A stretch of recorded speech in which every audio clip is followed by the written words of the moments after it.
Welcome everyone to our second podcast from the month of November. I'm Andrew Duckworth and a warm welcome from your team here at the Bone and Joint Journal. A big thank you as always to our readers and listeners for their comments and support, as well as to our many authors. We hope you are continuing to find our podcasts and all of our knowledge translation work to be both helpful and informative. As we approach the end of our series for the year, we aim to have delivered and covered an exciting and wide range of topics, with our primary goal always to improve the accessibility and visibility of the work we publish here at the Journal, both for you as our readers and listeners, as well as for our many authors. For this month's highlighted study, as you know, over the next 20 to 30 minutes, we will cover a range of aspects of the chosen paper, emphasising the important points of how the study's been put together, as well as any take-home messages from the paper itself. So firstly, today I have the pleasure of being joined by Mr. Usman Halim, who is the lead author for their study entitled The Prevalence and Impact of Gender Bias and Sexual Discrimination in Orthopaedics and Mitigating Strategies, a systematic review, which has been published in the November edition of the BJJ. Welcome, Usman, and a big thank you for taking the time to join us today. Hi, thanks for having me, Mr. Duckworth. I'm also delighted to be joined by two stellar colleagues who I know will be able to give us some brilliant insights and thoughts on this important issues highlighted in this paper. Joining me here in Edinburgh is my editorial board colleague here at the Journal, Miss Chloe Scott. Thank you, Chloe, for joining us. It's great to have you back with us. Thank you for asking.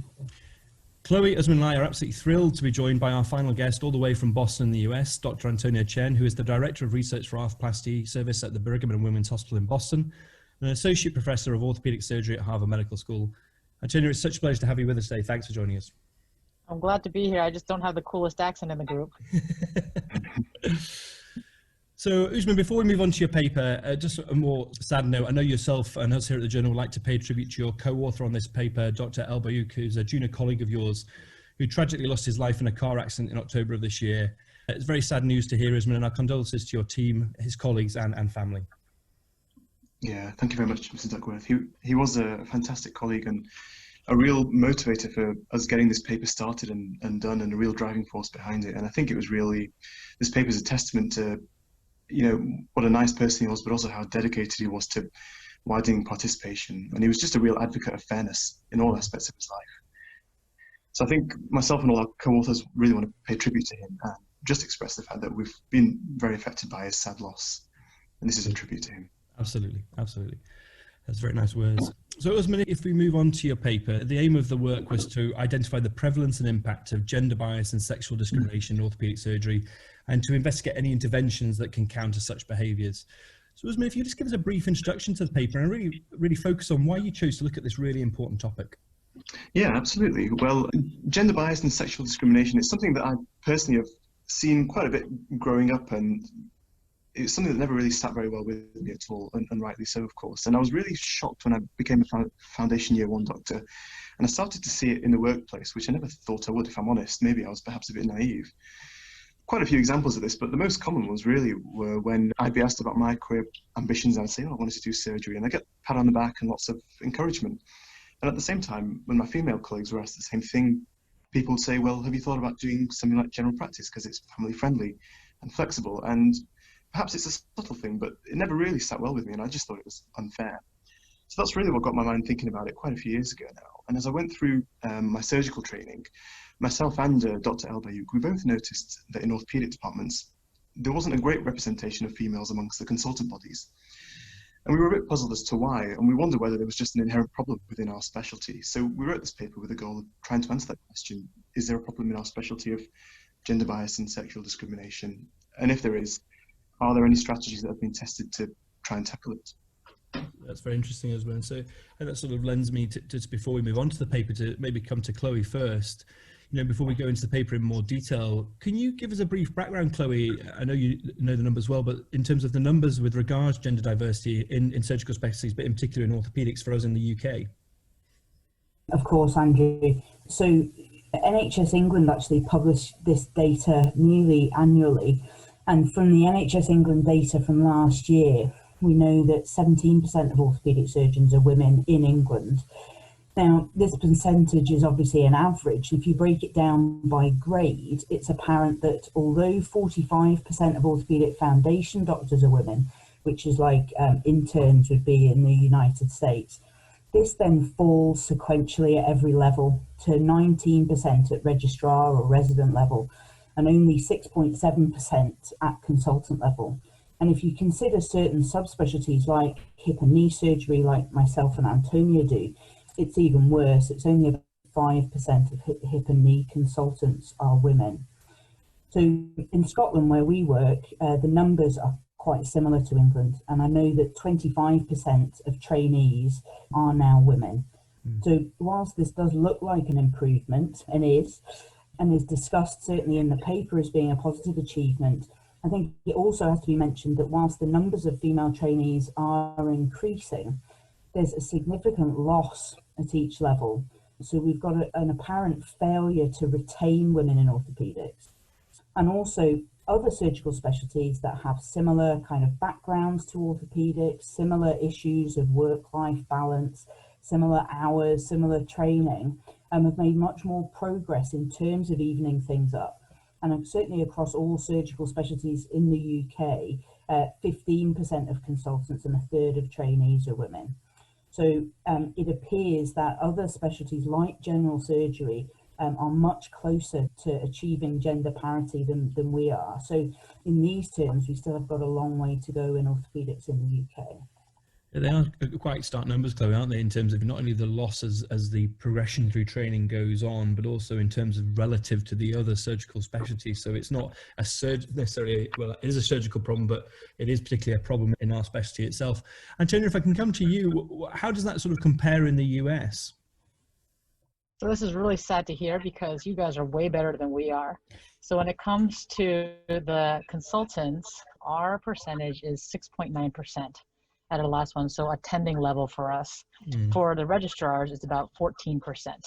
Now, these numbers are slowly increasing across the board, which is good, but it's still very slow. And when it comes to hip and knee arthroplasty, we're at 2.3%.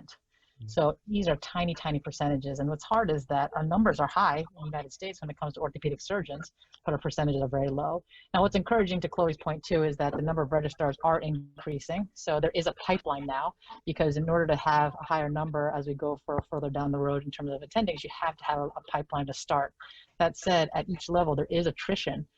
For a multitude of reasons, whether it be family, whether it be choices or different areas of interest. But it's something that's quite stark in comparison to other surgical subspecialties. What's interesting to me is actually percentage-wise, orthopedics is the lowest out of all cases across the board when it comes to women.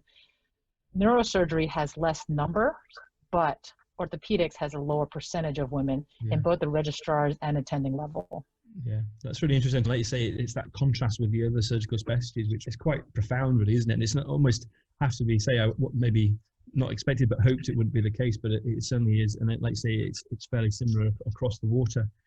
So if we go on to just very briefly, I was going to talk about obviously the methods of the paper, just so we know what we're talking about. Obviously, it was a systematic review performed according to the PRISMA guidelines, and you included original research papers pertaining to the prevalence and impact of gender bias and sexual discrimination, as well as any mitigating strategies that have been looked at to address this within orthopaedic surgery itself. What were your key eligibility criteria in addition to that, and what sort of data did you try and extract from the papers? Yeah, well, in addition to the key points that you mentioned regarding papers on the prevalence or impact of gender bias or sexual discrimination or mitigating strategies, we wanted to keep it as broad as possible, really, because we wanted to capture as much information as we could from across the world. So we didn't limit ourselves to publications from any particular country or any particular year, because we wanted to get a really good broad overview. We did only look at papers in the English language, and we made sure that the subjects of the papers that we included were either medical students or doctors who were either interested in orthopaedics or who were pursuing an orthopaedic career. We tried to maintain a degree of scientific rigor by only focusing or only including papers that were classified as being part of the Oxford Centre for Evidence-Based Medicine levels 1 to 4. So we excluded level 5 papers. In terms of the data we extracted, well, in the paper there's quite an extensive, detailed table, because we wanted to be as transparent as possible about all the data we have collected. But the key things we looked at were the year of the study, the country in which the study was published, the nature of the design, for example, whether it was based on a survey. Sample sizes were important for us, and we did clearly make reference to these in the table. The demographics of the participants of each study, whether they were students or doctors. And then information on the prevalence of gender bias and sexual discrimination, and also an attempt to kind of quantify or at least qualitatively describe the impact on the participants. And finally, with respect to mitigating strategies, we referenced their design, who the recipients or the targets were of these strategies, and how effective they were. Right, and so if we move on to what you found, you initially started with 570 papers that were identified, and you ended up with 27 papers that you included in the narrative review, and there were a total of 13 papers that discussed the prevalence of gender bias and sexual discrimination, while 13 were related to the impact of these behaviours, and then there were 6 that looked at mitigating strategies.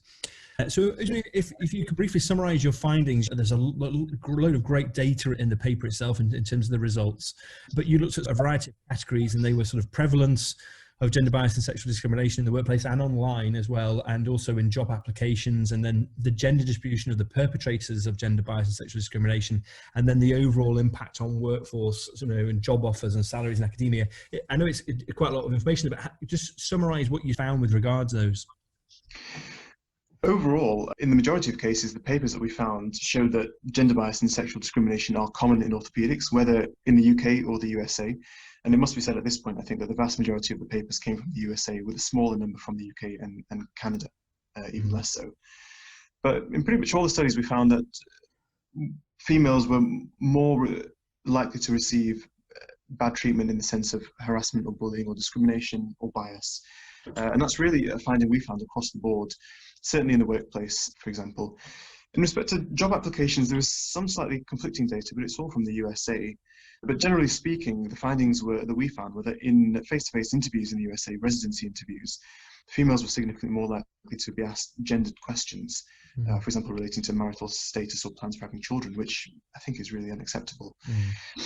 In respect to who the perpetrators are, realistically, the vast majority of the studies were really quite implicit and didn't explicitly say who these were, but a very small number made reference to the fact that more often than not, the people who carried out this mistreatment within our field were more often than not men, as opposed to female colleagues. In terms of the impact on, for example, workforce planning, job offers, salaries, and so on, generally it's the case that we found that, for example, if we talk about salaries first of all, there's just an interesting study in Canada which showed that female orthopaedic surgeons earn significantly less than their male counterparts. And when it's looked at on an hourly rate, it's $55 less per hour for doing exactly the same work, which is hard to get your head around, actually.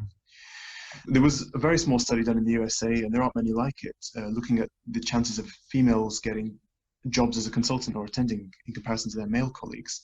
And these specifically were females and males who'd done pediatric orthopedic fellowships. And it was found to be the case that the male colleagues were significantly more likely to be offered an attending post before even completing their fellowships, whereas this wasn't the case for the females. All in all, the general gist is that it's more difficult for females to navigate a career in orthopedics at all stages, actually, which was surprising to us and really quite disheartening. Absolutely. I mean, you've done a really good summary there, Isman, but I do encourage our listeners to go and read some of the findings of some of those papers. I think you really have to read it yourself, and some of them, like you say, are just quite astounding, really. And I suppose, for want of a better word, slightly embarrassing on behalf of our specialty in some ways. And within the UK, you said a recent study from 2019 found that 53% of female surgeons perceived orthopaedics to be a sexist specialty, and the next one down was cardiac surgery at 13%. I mean, that is hugely different. It's quite astounding, isn't it? And the article in your results go on like that a lot. And I know, and I appreciate, like you say, a lot of these studies are from the US, but that's a UK-based study where we're from, and that's only from last year. It's not like, I know these studies are from over 22 years, but that's relatively recently. And just before we move on to the implications of it, which I really want to spend quite a bit of time on, what did you find with regards to sort of mitigating strategies that were reported? Yeah, well, obviously, I'm based in the UK, and I was firstly quite disheartened to see that really no mitigating strategies have actually been tested or tried in the UK. There were a very small number, and they were all done in the USA. And really, to summarise them, I suppose they have two general themes, or had two general themes. The first was seeing whether providing female role models and mentors was helpful. And certainly it seems that strategies which implement a mentorship strategy do seem to encourage more females to choose orthopaedics, which is very interesting and useful information. The other line that a lot of these strategies take is implementing educational strategies or lecture programs to educate students at the earliest stages of their career about what life in orthopaedics is really like, to try and dispel some of the myths and false perceptions that people have. And so the two strategies that were most detailed in terms of their descriptions in the literature are the Perry Initiative and the Nth Dimension Summer Internship Program, both of which were published in 2016. And I think there's a lot we can learn from these. No, I agree. And I think with the mentorship, I think it's the same old adage, isn't it? You know, it's very hard to be what you can't see or imagine. And it's a really important thing in this situation. And with those numbers that Chloe and Antonio have just mentioned, it makes it so much harder if what you want to be isn't as common. And I think that's something we really have to work on. And if we move on to, you know, the impact of the study, you know, it's a really powerful piece of work. There's no doubt about it. And I think it is adding to a growing body of evidence, you know, that particularly over the past couple of years, I think this is becoming more pronounced in the literature, which is a great thing. I think, if anything, to increase the awareness of this as an issue we have to tackle and take on. And it's clear from the literature you've shown that gender bias and sexual discrimination is widespread within orthopaedics. The impact is significant, and it affects women at all stages of their career. But before we move on to the implications of the work, what did you feel were the limitations of the data that's currently out there, Usman? Was there anything in particular you noticed or felt that we need to sort of focus on?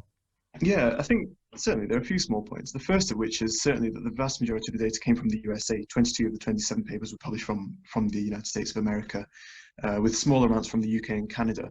So I suppose some may say, can we apply the findings as readily to the USA as we do to the UK, for example? But we do have studies in the UK showing it's a big problem here as well, I think, albeit a smaller number. I guess the majority of the papers were also based on surveys, and so it does bring into the question of bias, responder bias, for example, and whether the figures overestimate or underestimate the actual true figures. Some might say that if you've been a victim of gender bias or sexual discrimination, you might be more likely to complain about it in the form of a study or to raise it as an issue. But the converse is true. For example, when we look at studies on bullying, we know that in the medical workplace, people who are bullied or harassed or undermined are actually deterred from reporting it as an issue. And so equally, we might be underestimating the significance and the prevalence of this problem. I think the majority of the data was retrospective, which also brings the possibility of bias creeping in. And lastly, I'd say that I suppose what we wanted the crux of this paper to be was to inform and enlighten the orthopaedic community globally about mitigating strategies. But from our detailed literature research, there are only a very small number of these, which I'd say is a limitation as well. Absolutely. No, absolutely. I think that's a good summary of where we're sort of at with the literature. So, Antonio and Chloe, if I can come back to you guys, you know, Antonio, maybe yourself first, you know, what do you feel are the key findings of this review, particularly in relation to the data that has come from the US, and do these fit with your experiences?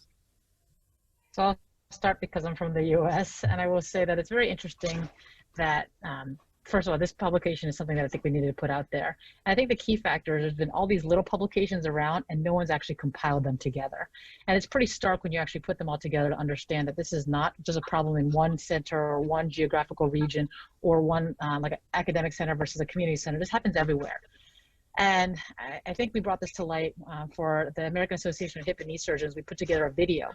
And as part of this video, we had female orthopedic surgeons from throughout the world send in comments that they received from patients, from colleagues, etc. And they were all gendered comments, and it was astounding.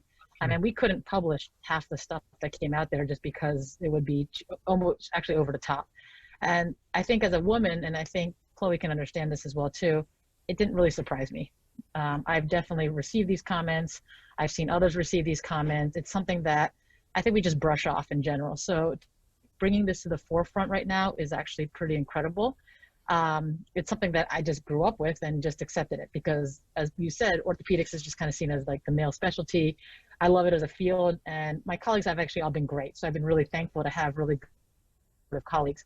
So I think the idea of having mentorship on both genders are actually really key. And I look at it as mentorship, coaching, and sponsorship as kind of the three main things. So, you know, mentorship, if you see someone that you can relate to. One of my mentors, her name is Audrey Tao. She's an Asian female orthopedic surgeon who does hip and knee replacements. Now, I don't have to find a mentor that looks just like me per se, but it's been wonderful actually just to have that, and I'm lucky to have that opportunity. That said, though, I hope it can inspire other women, but some of my greatest mentors are men, and these male mentors have done nothing but support me along the way. You know, advocated for me, sometimes will coach me and tell me how to do things better, and sometimes sponsor me. You know, there's like, hey, there's this committee that's coming out. Why don't you do that? Yeah. And that's great because that's what other people do for everyone else, regardless of gender. But because there's so few females, a lot of times they might get overlooked or sidestepped. And we've looked at, you know, females on the podium, looked at females in committees. They just republished this actually out of POSNA. So pediatric orthopedic surgeons is a huge population of women, probably 30 to 40% of that group is women. And the number of women who are in committees are percentage-wise lower, which makes sense if you get the distribution. But the number of women applying for committee positions is just the same as men. Yeah. So that's an interesting finding. You would think that whoever percentage who applies should get the percentage who gets in. Yeah. So the idea is the more that we have people sponsoring one another, helping one another, again, regardless of gender, just if they're really good at it. But if you happen to see two equal candidates, and let's say you do increase the diversity factor in sexual orientation, in gender, in race, and anything, I think that just makes our field better. And I can just tell you from working with patients identify with certain individuals better. And if we have a diversity of individuals to refer to or that they can see, that's a wonderful thing. Absolutely. And I would sort of echo your comments about the video that you mentioned at the beginning there. I saw that as well, and I think it's such a powerful piece. I really do. And like you say, you and Chloe weren't particularly surprised by the comments, but it's the shock on some of your male colleagues' faces. They read them out. They can't quite believe it. They're stunned to silence almost at some points because of how bad some of these comments are that they're having to repeat. And I think it's a really powerful piece. I really do. Chloe, if I come to you with the same sort of question, do you feel the key take-homes maybe for us here in the UK and how it maybe fits into your experiences as well?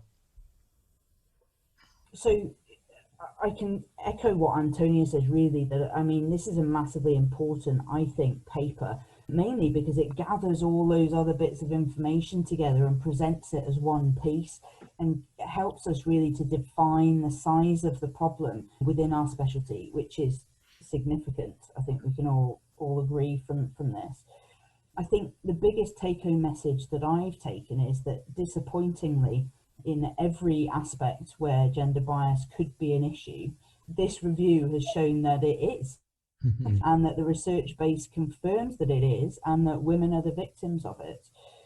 I have to say, of all the data presented, Andrew's already highlighted one of his shockers from it.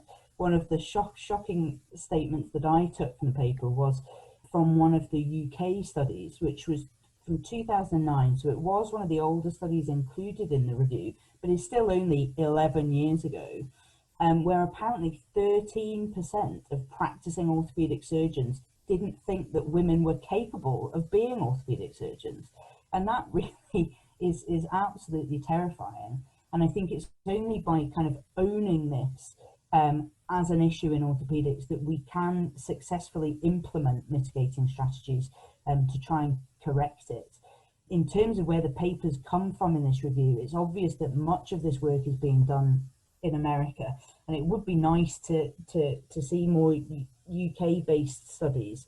I think Usman's already mentioned a couple of the strategies that they are implementing in America, which would certainly be very beneficial, I think, if we use them here.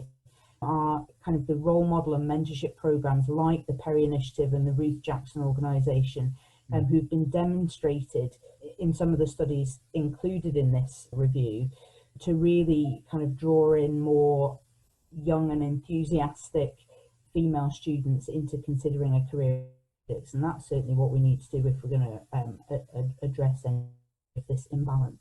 No, I agree, Chloe. And I think, isn't it interesting, just linking into what Antonia said before you as well, that same study from 2009, I thought it was also fascinating that it said, despite this, the same study found that 89% of patients had no gender preference for their orthopaedic surgeon.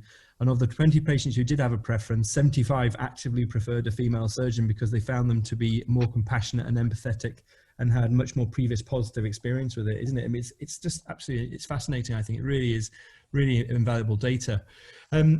If we maybe just spend a bit of time talking about the mitigating strategies, and Tony, obviously there's ways that we can address gender bias such as discrimination, but also I think in terms of those fall-off numbers we were seeing, do you think there's other factors that we need to try and address, maybe work-life balance? I ask you that as well because I'm under no illusion that I know American orthopedic surgeons work a lot harder than we do in the UK. Your hours are ridiculous and you never take holidays.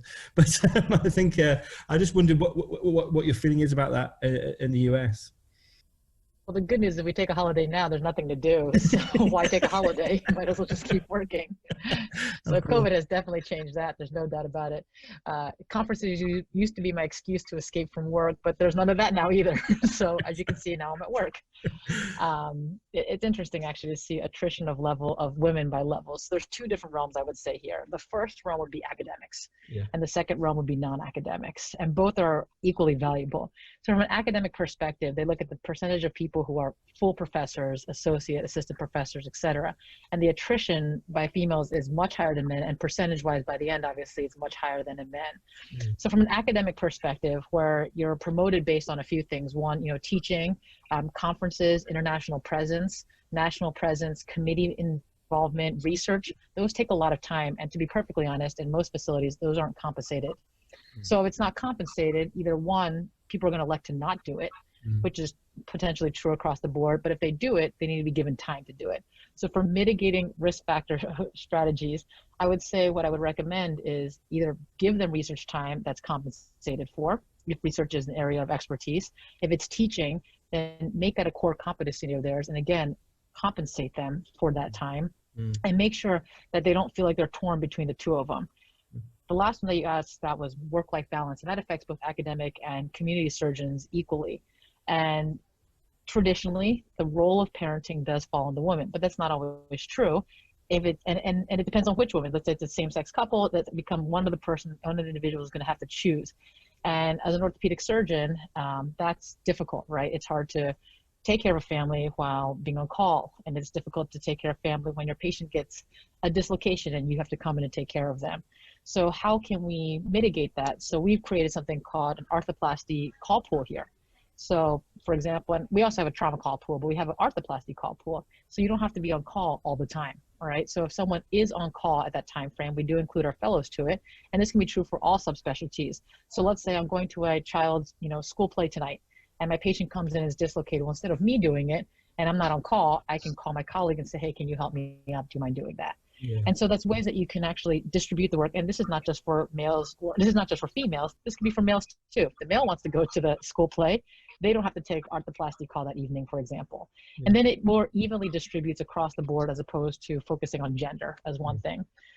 That can be done in a community setting, that can be done in an academic setting. As long as there's parity in distribution, I think that's fair. That really comes up when it comes to pregnancy.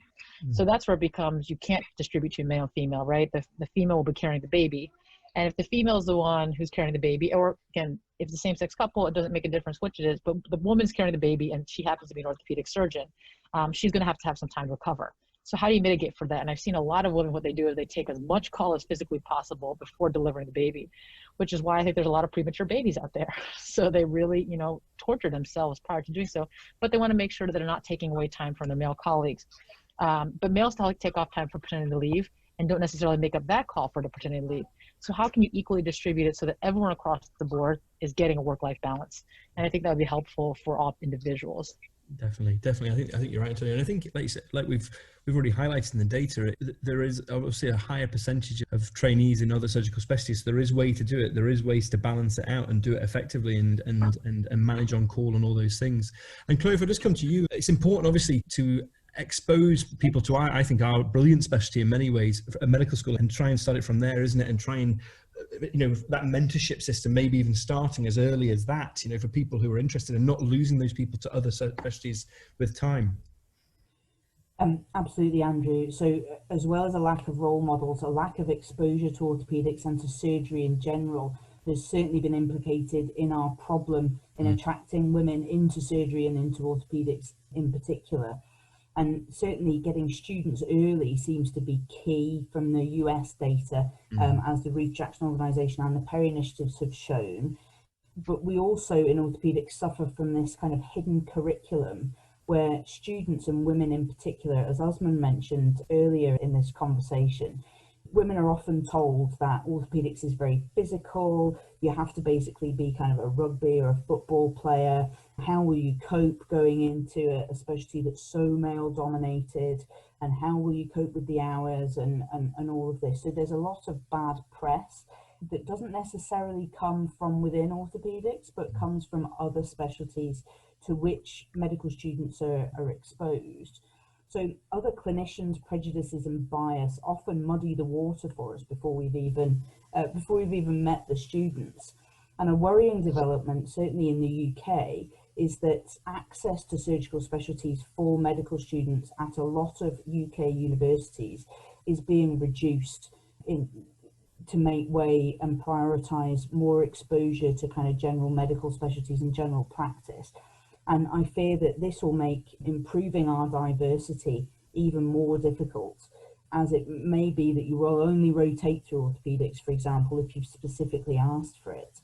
And I think we'll certainly miss out as a specialty, as the research that there is on medical students suggests that their opinion of us improves when they've been exposed to us rather than getting worse. So if they're never exposed, then they never even think of it as a career, and I think that's going to be a real issue for the future. Yeah, no, absolutely. Sorry, Carol. Yeah, carry on. Sorry.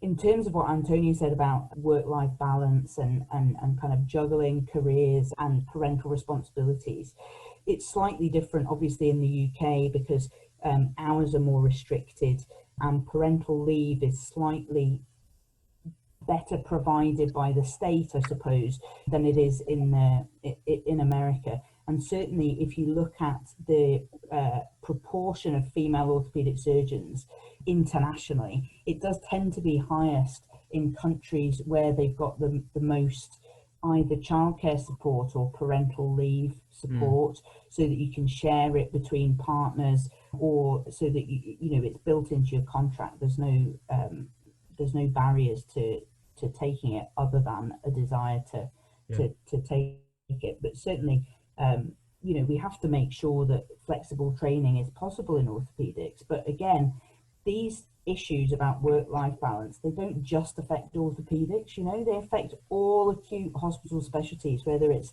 medicine, emergency medicine, other surgical specialties, and yet they seem to cope with it and they seem to not be putting women off. So there's certainly more, I think, of a culture issue, and I think that's what this paper really exposes.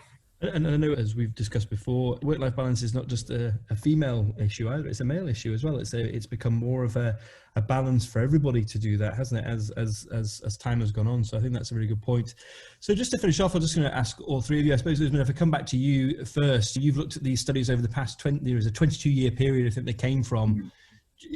Do you notice any changes over that period of time, or was it, I suppose, depressingly the same from 22 years ago to now in terms of the findings?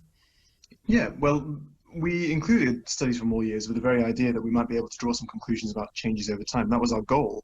As it so happened, there was such heterogeneity between the different papers in terms of the methodology, populations and questions asked that it's hard to really say quantitatively that things have improved or worsened or stayed the same. But I think just from a qualitative point of view, whether the papers were published 20 years ago or 1 year ago, they still show an unacceptably high prevalence of gender bias and sexual discrimination. And so it's almost immaterial in a way to say it's slightly improved or slightly worsened. The reality is, I think we still have a big problem, whether it's the USA or the UK or Canada. The problem still exists, and I think we still need to tackle it. No, I think that's a very good point, isn't it? It's, you know, even if it's better, it's not right yet, isn't it? I think that's right. Yeah. And if I come back to Chloe and Antonio, just for your final comments, maybe Chloe, you go first. How do you feel about the future with regards to this? You know, we obviously we have to tackle it, but do you have confidence in that and an ability to do it? I think that the main way we tackle it is accepting that there's a problem and defining what the problem is. And I think we're well on the way to doing that at the moment. And I do think that there seems to be a real drive to close the gap, if not by everybody in orthopaedics, certainly by all the orthopaedic societies that I'm aware of. And everyone's coming up with a diversity strategy and a way of trying to even things up and give women more exposure, more visibility, more chances at the podium, you know, more involvement in leadership roles. And I think that's really important. You know, I think the societies and us in general, all of us in orthopaedics, need to actively try and address these issues, because if we leave it to passively correct, as has been the case previously, it'll take generations to achieve any kind of equity. No, I totally agree. And Antonio, do you feel much the same? Are you positive about the future and we can move forward at a good pace to try and get this sorted? The fact that Chloe and I are on here is already a good move, I would say. So that says a lot right there. I would also say too, you know, it's one of those things where we put out the video and the first response was, oh my gosh, I didn't know that happened. So knowledge and awareness, exactly as Chloe was saying, is really the first step. And then the second question people would ask us is, what do I do about this? And so, you know, maybe 10 years ago, that may not have been the second question. That would have been like, that's horrible. And then end of conversation. Now it's, that's horrible. Let's make steps. Yeah. And so I think that's already a change in and of itself. I already see changes as we're increasing the number of women within the field. I would be cautioned to say, though, that just increasing the numbers is not the full answer. Yeah. Right? Just because we're increasing the numbers, that's wonderful. But we want to make sure that everyone feels safe, included, comfortable within the field. And again, I think we're taking steps to that. So as long as we go across the board and making everyone feel that, as you said, part of the team, feel that orthopedic surgery is another surgical subspecialty that's the best out there, of course. And as we increase across the numbers across the board, it's a wonderful thing. So it's a win for everyone, I think, as we go down this path. Absolutely, Antonio. I think that's a really positive note for us to finish on. So everyone, I'm afraid that's all we have time for. It's a really enjoyable conversation. Thank you to all of you for taking the time to join us today. And congratulations, Usman, on a really excellent study. That is without doubt an invaluable addition to the literature in this area. And I'm sure we'll continue to lead much discussion and as we've said, action moving forward. And to our listeners, we do hope you've enjoyed joining us, and we encourage you to share your thoughts and comments through social media and the like about this very important issue. Thanks again for joining us, everyone, and stay safe.